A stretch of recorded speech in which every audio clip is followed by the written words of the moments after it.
Olá, tudo bem com você? Você que é papai, você que é mamãe, você tem dificuldade em fazer o seu filho se alimentar bem? É muito comum as mães me relatarem que estão com dificuldade dos filhos estarem se alimentando bem. Eu sou Clara, sou psicóloga e vou falar um pouquinho sobre esse assunto.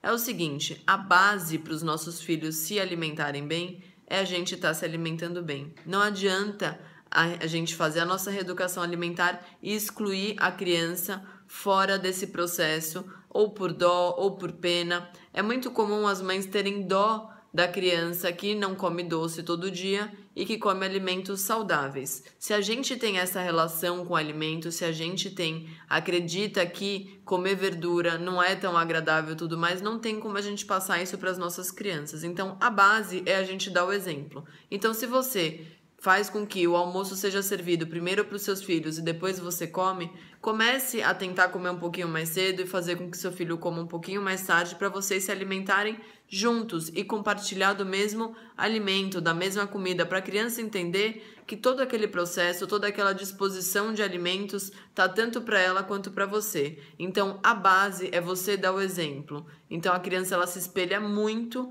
no que os pais estão fazendo.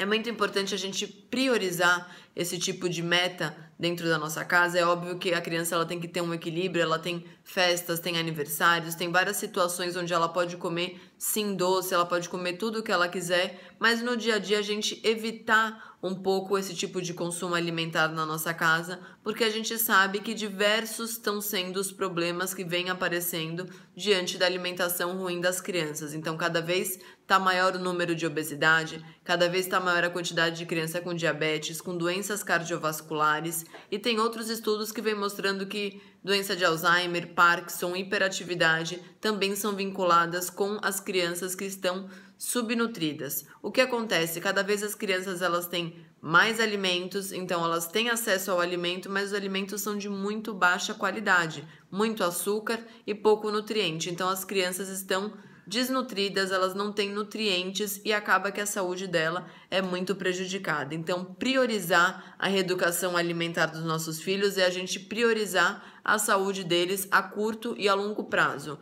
70% das crianças que são obesas, elas vão se tornar adultos obesos e vão ter mais dificuldade de estar perdendo o quilo e tudo mais nessa segunda fase da vida, que é na idade adulta, que a gente fica o tempo inteiro correndo contra a balança. A gente não deseja isso para os nossos filhos. Então vamos lá implementar uma vida um pouquinho mais saudável para as nossas crianças. Então é isso. Se você gostou do vídeo, curte, compartilha para aquela mamãe, compartilha para aquele familiar que você acha importante estar esse vídeo. E toda semana eu estou postando aqui novos conteúdos. Se você quiser que eu fale sobre algum assunto, é só escrever aqui nos comentários que eu vou gravar com o maior prazer. Então é isso, tchau, tchau.